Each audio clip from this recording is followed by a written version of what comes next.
Today's tutorial is focusing on how to register with ADP, which is Scoot Education's payroll provider. The reason it's important to register as soon as possible is so that you can get paid via direct deposit as quickly as possible. Um, the earlier you're able to input your information, ADP is able to verify your account information, and that increases the likelihood that with the upcoming pay date, which is on Friday, you will receive it via direct deposit. But rest assured that in the event you are not able to get this information in, a check will still be sent to your home. So just know that either way, you'll get the money. It's just a little bit easier once the direct deposit is done. So in order to go about that process, you'll also need to onboard to ADP. So step one is registration. Step two is onboarding, where you'll complete a handful of different documents, including tax information and withholdings, as well as some other information that I will take you through. So just to give you a little bit of context, we typically import or upload employees into ADP on Fridays, which means that you should check your email inbox on Friday to see if you have both of the emails that I have up on my screen. So the first one will be a secure email from ADP, from their security services with the subject line, "Welcome to ADP, register today." A second email should also follow from us, Scoot Education, with the subject Scoot Education Payroll. So that's the first one I will open. And in here, this kind of just reemphasizes the points that I just mentioned. It's a pretty quick process to register. The first thing that you'll need to do is to click this link, ADP Workforce Now. And from there, you will start the registration process. But I'm going to go back here and just kind of take you through what it's really speaking to. So your registration code actually is within that ADP email that we have in the inbox. So I'll go back to that. And then it just talks about creating the username and password, completing some of the documents, so the welcome, people profile paperwork, all of that great stuff, which I will take you through as well. One great tool that we have in this email is the ADP onboarding tutorial. You're welcome to click that to follow along, but this video should also suffice to kind of walk you through and get you acquainted with what to do. So going back now to my inbox, I'm going to pull up that ADP email, and at the bottom you'll see create account and enter code. So this is the code that I will be requiring. So I'm going to copy that and I'm going to bring it over to this ADP link and click that I have a registration code. Here I will input that registration code and click continue. And then from here, I will input my first name, last name, and the last four digits of my social security number. I'm actually going to exit out of this and show you a couple other ways that you can go about this. So I'm going to exit, and then I'll take you back to that ADP link, which has sign up now. So when you click the sign up now button, it actually bypasses that original step and already recognizes you based on that code that's provided. So that's an alternative way to input your information, and the same steps follow right here. I'm going to exit out of this one more time and take you through the third option. So going back to this original email, let's say for whatever reason, this ADP register today email is not making it into your inbox. You've checked your junk mail and it's still not there. So we would encourage you to then click this ADP Workforce Now link and then click the button instead of I have a registration code to click find me. So if I were to go about that right now, I'm going to input my email and then click search, and it looks like they've been able to find this account. So once you do that, it should pull you up, and you also have the option to enter your mobile phone number. Now, keep in mind that the email to use is probably the one that you've been corresponding with your education consultant or been using for any Scoot communication. And the same thing goes for that mobile number. You can also try with your information too by putting some of this first, last, date of birth and country, and that maybe will also pull it up. So a few different ways to get in, and all of those ways will help you to begin the registration process. For today's purposes, I'm going to go back through the ADP link and click sign up now and just begin to register myself here. So this is the first and last name of this account, and the last four digits of the social security number I'm going to input as well. And then you are asked to input your personal mobile number, and also to determine if you would like text or having auto dial to this number. For my purposes, I'm clicking no, but feel free to make your own selection. I will click continue now. Um, and then it looks like we have some multiple user challenges. So I'm going to input a different phone number. Okay, so at this point, you are prompted to create your own unique user ID, which I will go ahead and do. You're also encouraged to generate your own password, which is password protected. So I'm going to go ahead and do that. And obviously they need to match. And one thing to just be mindful of is to record this information somewhere. Obviously, if you, lose your password or forget your password, we do have the ability to reset it. And same thing goes for user ID. If you forget it, we can provide that to you. But just for ease, it's always helpful to keep a record of this so you can get into ADP pretty seamlessly. So I'm also going to check I've read and agree to the employee access terms and conditions. You're welcome to read through this if you'd like before checking it off. I'm going to click this and I'm going to click create your account. Now, once you're here, it gives you a few different options of what to log into. The only one that you will be focusing your attention on is ADP Workforce Now, which is where you're going to be paid. So I'm going to click that button and it's going to prompt me to log in. So what sometimes happens if you have a password manager, it can create some issues if you have multiple accounts under the same login. So for ADP. So anyway, I've input my original username, which is scoot.education, and I'm going to input my password and I'm going to click sign in. And here you find yourself on the Scoot landing page where you are welcomed and you are told to take a look at some important tasks that you need to complete as soon as possible. So I'm going to go ahead and click the Complete Now button. And you'll note that there's a message from our CEO, James Sanders, welcoming you to the team. And then I'm going to click Get Started. So here's where you can begin to review some of your information. This is all the information that we've provided. So I'm going to click yes, confirm. I've reviewed that. And I'm going to then scroll down because that part is complete. So the first thing that we need to do is complete the form I-9. So the I-9 requires some information. So I'm going to go ahead and click start.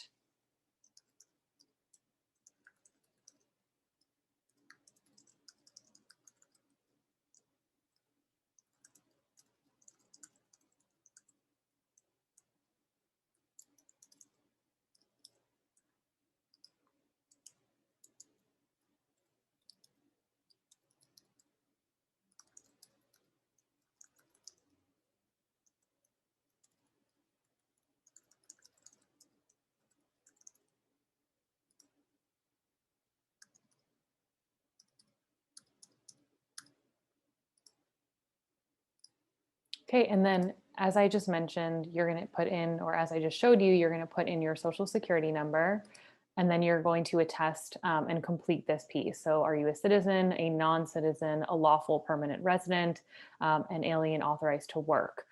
So because I'm selecting I'm a citizen, and can you provide documentation of your identity and citizenship status, I will also select yes and click next.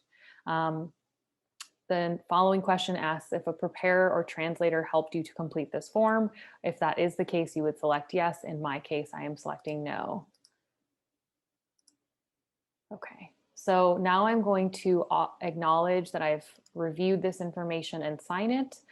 Because this is just an example, I'm actually not going to sign it and back out, but these would be the steps that you would complete. So I would do education and the last 4 digits of my social security number, and I would click submit. The following document that you'll need to complete is the tax withholding document. So there's 2 steps to this. The first one being the federal or the W-4, which you'll start and you will click next. You will continue through this information if everything looks correct.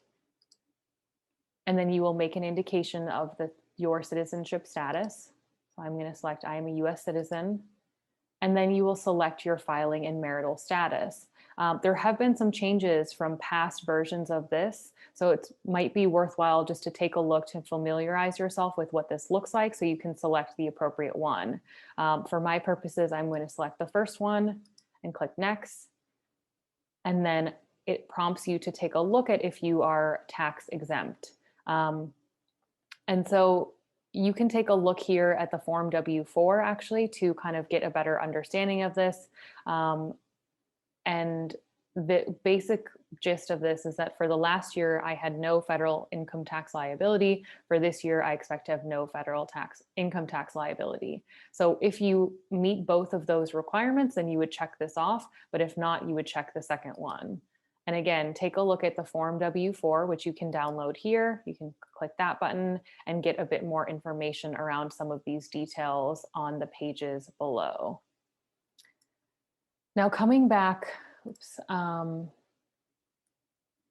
coming back over here to the ADP onboarding, I'm going to click next, and then I'm going to make a determination.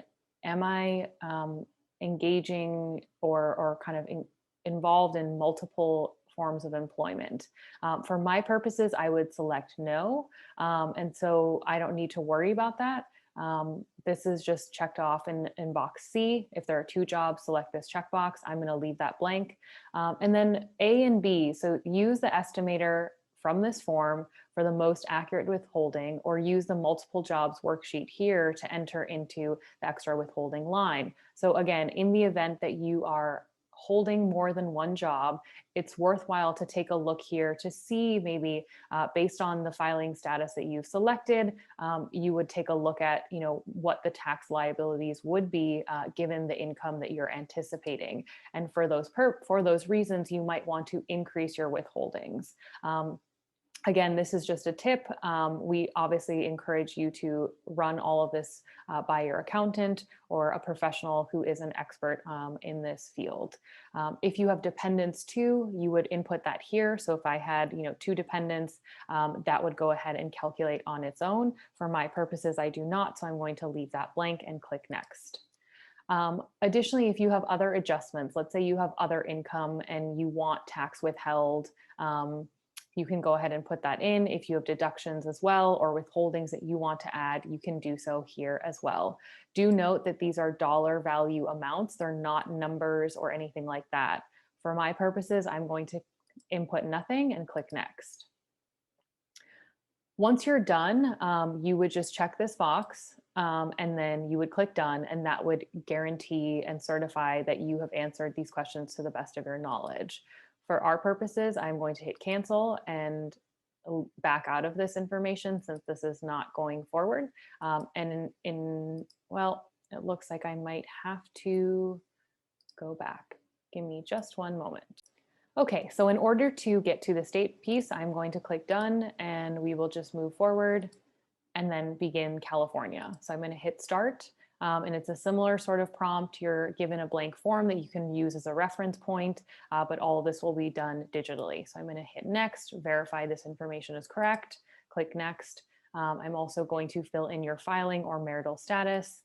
I'm going to go ahead and do that.